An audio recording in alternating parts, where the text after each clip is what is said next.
আমি নিহার রঞ্জন দাস আসাম বিধানসভার সদস্য নির্বাচিত হইয়া ঈশ্বরের নামে শপথ করিতেছি যে আমি বিধি দ্বারা প্রতিষ্ঠিত ভারতের সংবিধানের প্রতি প্রকৃত বিশ্বাস ও আনুগত্য পোষণ করিব।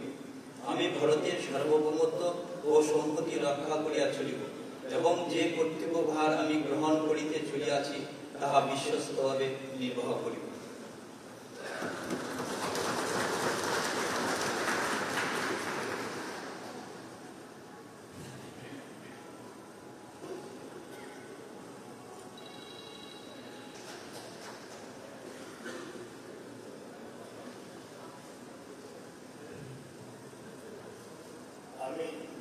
আমি নিহার রঞ্জন দাস আসাম বিধানসভার সদস্য নির্বাচিত হইয়া ঈশ্বরের নামে শপথ করিতেছি যে আমি বিধি দ্বারা প্রতিষ্ঠিত ভারতের সংবিধানের প্রতি প্রকৃত বিশ্বাস ও আনুগত্য পোষণ করিব। আমি ভারতের সার্বভৌমত্ব ও সংহতি রক্ষা করিয়া চলিব এবং যে কর্তব্যভার আমি গ্রহণ করিতে চলিয়াছি তাহা বিশ্বস্তভাবে নির্বাহ করিব।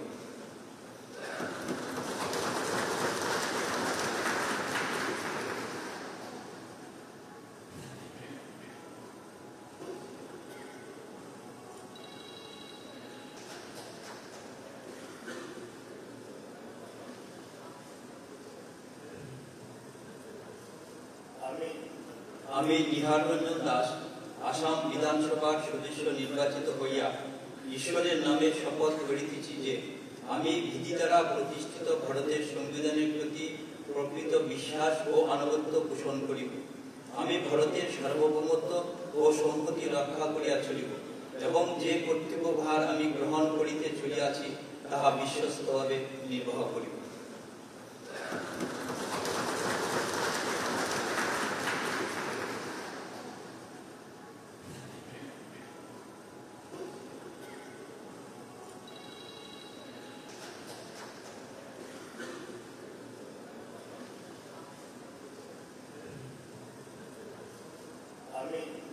আমি নিহার রঞ্জন দাস আসাম বিধানসভার সদস্য নির্বাচিত হইয়া ঈশ্বরের নামে শপথ করিতেছি যে আমি বিধি দ্বারা প্রতিষ্ঠিত ভারতের সংবিধানের প্রতি প্রকৃত বিশ্বাস ও আনুগত্য পোষণ করিব।